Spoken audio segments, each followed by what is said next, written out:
butterfly in the sky. I can go twice as high. Take a look, it's in a book, a reading rainbow.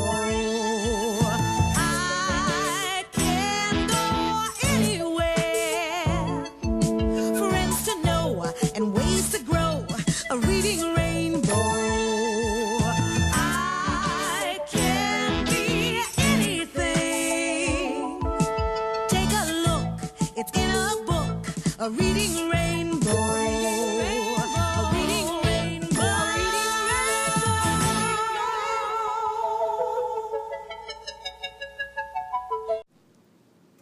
A Bad Case of Stripes, illustrated and written by David Shannon.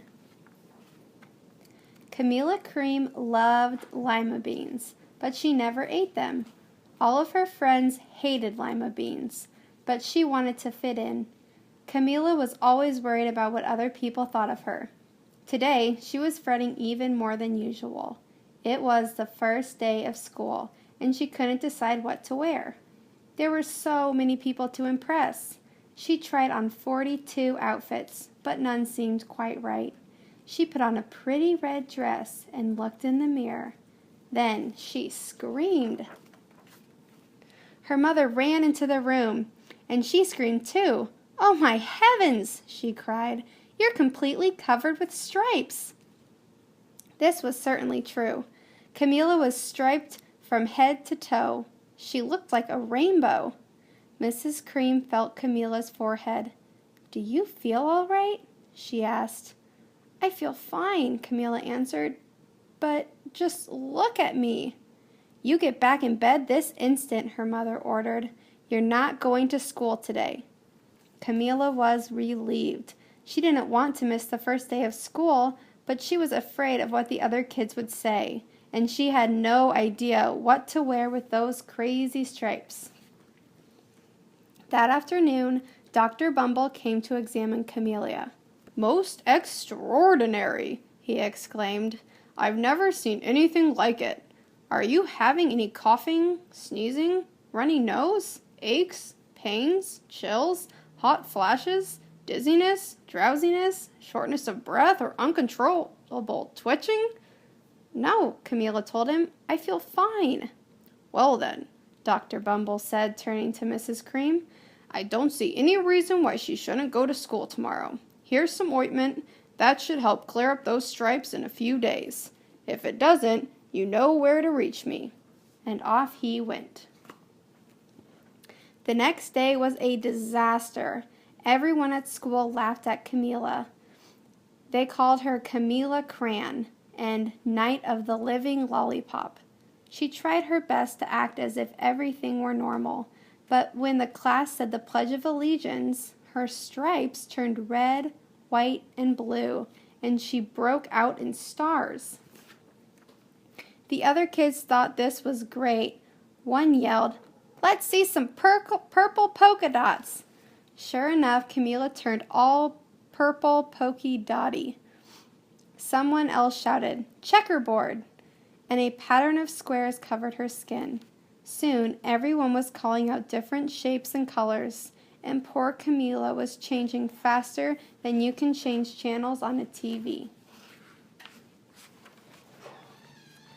That night, Mr. Harms, the school principal, called. "I'm sorry, Mrs. Cream," he said. "I'm going to have to ask you to keep Camilla home from school. She's just too much of a distraction. I've been getting calls from other parents. They're afraid those stripes might be contagious." Camilla was so embarrassed. She couldn't believe that 2 days ago everyone liked her. Now, nobody wanted to be in the same room with her. Her father tried to make her feel better. "Is there anything I can get you, sweetheart?" he asked. "No, thank you," sighed Camilla. What she really wanted was a nice plate of lima beans, but she had been laughed at enough for one day. Well, yes, I see," Dr. Bumble mumbled when Mr. Cream phoned the next day. "I think I'd better bring in the specialists. We'll be right over." About an hour later, Dr. Bumble arrived with 4 people in long white coats. He introduced them to the Creams. This is Dr. Crop, Dr. Sponge, Dr. Cricket, and Dr. Young. Then the specialists went to work on Camilla. They squeezed and jabbed, tapped and tested. It was very uncomfortable. Well, it's not the mumps, concluded Dr. Crop. Or the measles, said Dr. Sponge. Definitely not chickenpox, put in Dr. Cricket. Or sunburn, said Dr. Young. Try these, said the specialists. They each handed her a bottle filled with a different colored pills. Take 1 each before bed, said Dr. Crop. Then they filed out the door, followed by Dr. Bumble. That night, Camilla took her medicine. It was awful. When she woke up the next morning, she did feel different, but when she got dressed, her clothes didn't fit right. She looked in the mirror, and there, staring back at her, was a giant, multicolored pill with her face on it. Dr. Bumble rushed over as soon as Mrs. Cream called, but this time, instead of the specialists, he brought the experts. Dr. Gord and Mr. Mellon were the finest scientific minds in the land. Once again, Camilla was poked and prodded, looked at, and listened to. The experts wrote down lots of numbers. Then they huddled together and whispered. Dr. Gord finally spoke. It must be a virus, he announced with authority. Suddenly, fuzzy little virus balls appeared all over Camilla. Or possibly some form of bacteria, said Mr. Mellon. Out popped squiggy little bacteria tails. Or it could be a fungus, added Dr. Gord. Instantly, Camilla was covered with different colored fungus blotches. The experts looked at Camilla, then at each other. We need to go over these numbers again back at the lab, Dr. Gord explained. We'll call you when we know something. But the experts didn't have a clue, much less a cure. By now, the TV news had found out about Camilla. Reporters from every channel were outside her house, retelling the story of the bizarre case of the incredible changing kid. Soon, a huge crowd was camped out on their front lawn. The Creams were swamped with all kinds of remedies from psychologists, allergists, herbalists, nutritionists, psychics, an old medicine man, a guru, and even a veterinarian. Each so-called cure only added to poor Camilla's strange appearance until it was hard to even recognize her. She sprouted roots and berries and crystals and feathers and a long, furry tail, but nothing worked.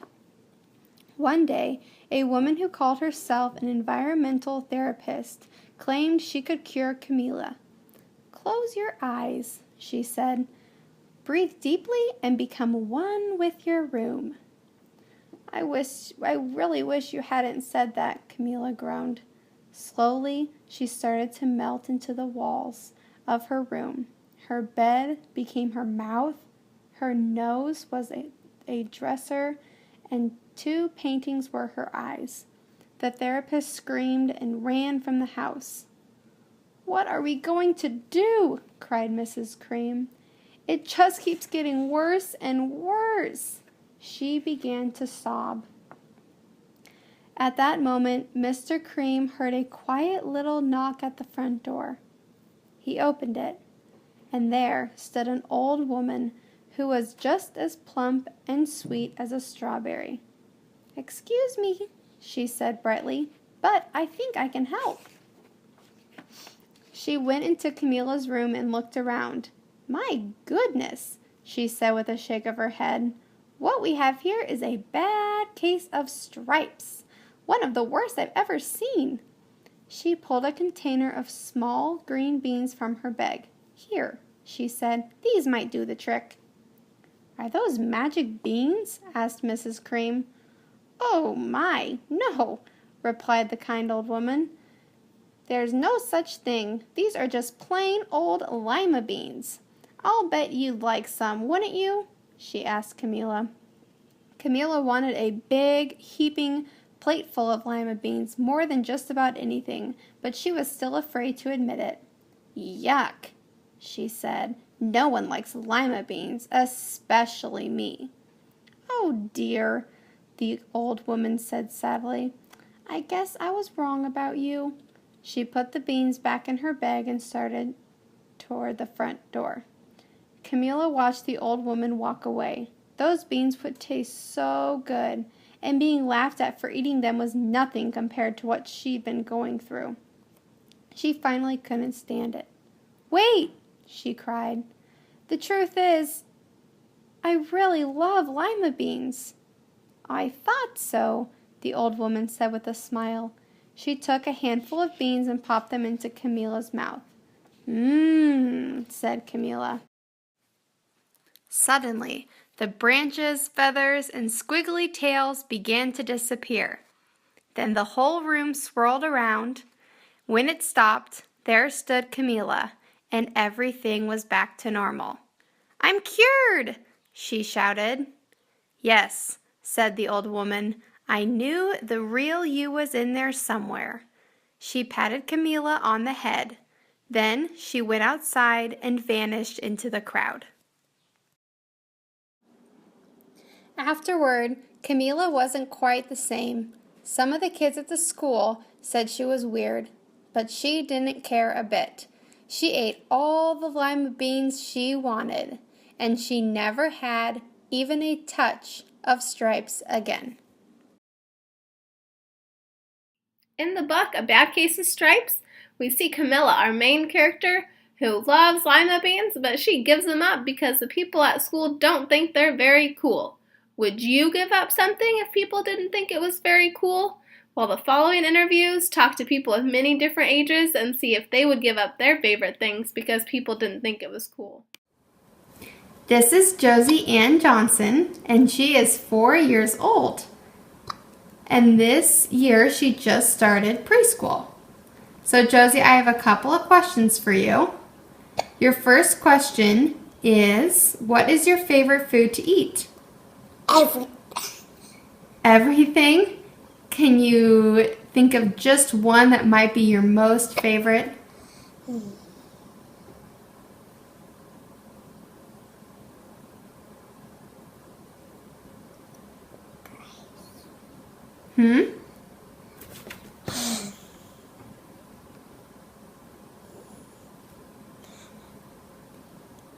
Green beans. Green beans?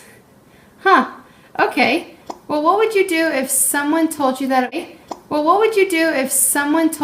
wasn't cool to eat green beans anymore? I would fall asleep. You would fall asleep? Would you do that to ignore them? Yeah. Yeah. Okay, what would you do if someone in your class was getting made fun of by other kids? I would go and tell them that it's not nice to do that. Yeah? That sounds like a good idea to me, Josie. Okay, this is your last question, okay? Okay, what do you think it means to be yourself? It's to love God. To love God? Okay, thank you. Hey guys, I'm here with Josie. She's 13 years old, and she's had to deal with things like the characters in our books have had to deal with. So she's here to talk to us about her experiences today. Okay, Josie, have you ever felt like you've been made fun of for being different? Yeah. What was the time that happened to you? I was about 5th grade. Yeah. Okay, so how did that make you feel? It made me feel like singled out from the rest of the crowd. So, would you have any advice for someone that might be going through the same type of issues as you? it's okay to be your own person. I mean, it's okay to be independent sometimes. It's good for you. And just keep being yourself. I mean, don't let other people try to change you for some dumb reason. That's some good advice. Thanks, Josie. Tell me about a time where you felt left out. I have owned a lawn business since I was 14 years old I started to put myself through college.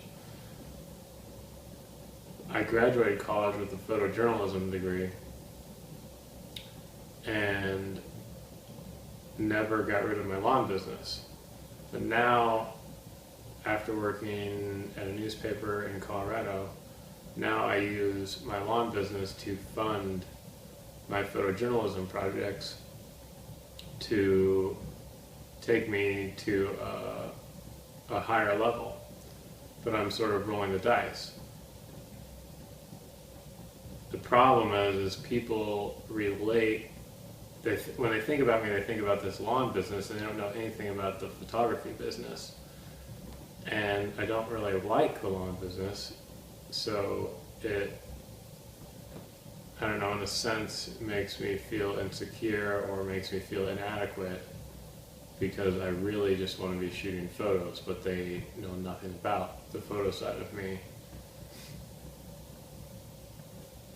because they only think about lawn mowing.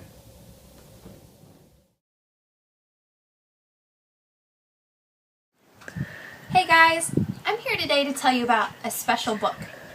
It's called The Ugly Duckling, and it's by Sebastian Braun, who retold and illustrated it. Now I know The Ugly Duckling is an old tale, you might have heard of it before, but this one's special because of the bright illustrations and the fun dialogue. It's about the story of a duckling who's born and he looks different than all the others. As he grows up, he feels really out of place and left out. He even gets made fun of. But it leaves the reader wondering what will happen to him as he grows.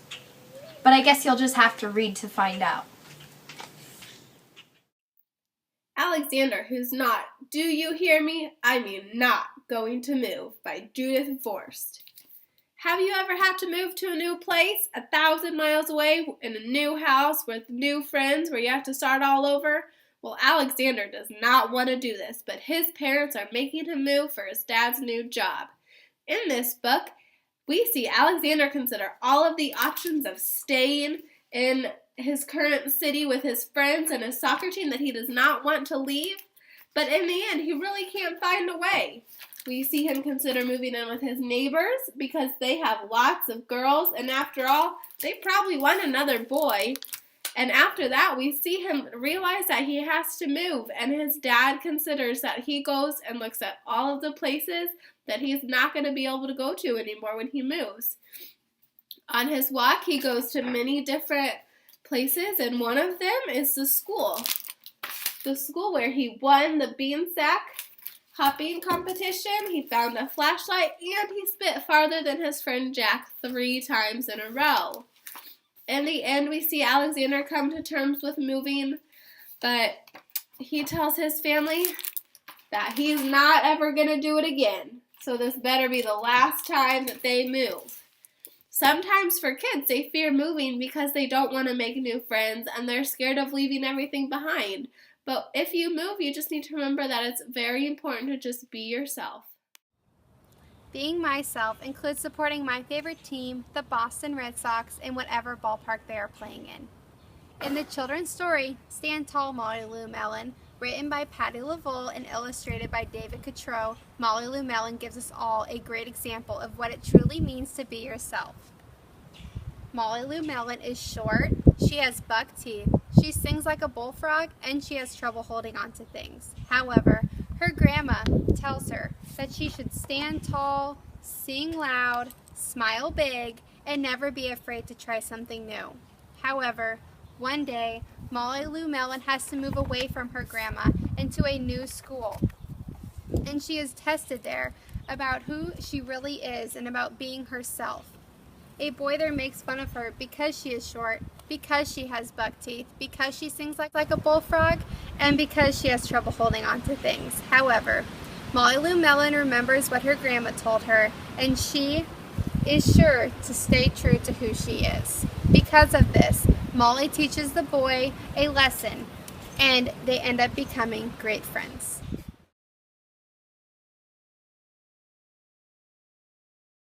The last couple of days, we had heard that Tyler had his head shoved into a wall locker. They said he was a geek. My concern is that you were making someone feel so uncomfortable that they didn't want to be in school. I feel kind of nervous going to school because I like learning, but I have trouble with making friends.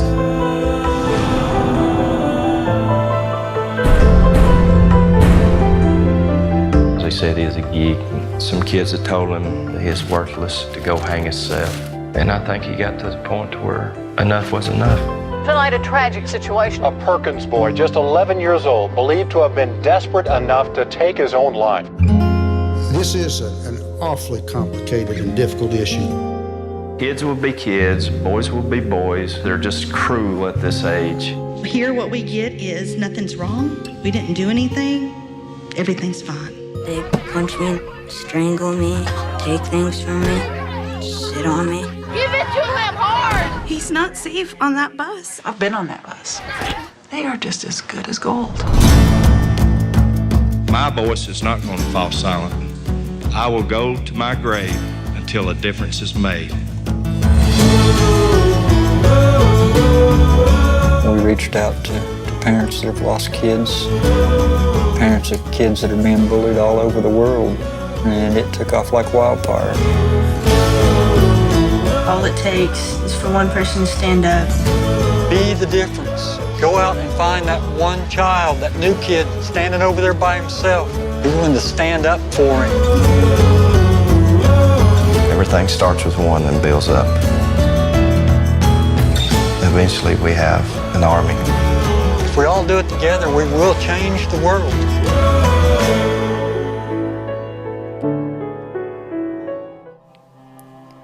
Over 3.2 million students are victims of bullying each year. Approximately 160,000 teens skip school every day because of bullying. 1 in 10 students drop out of school because of repeated bullying. 71% of students report incidents of bullying as a problem at their school. What will you do when someone is different? Will you accept them for how they look, or what they eat, or what they do? Be the change.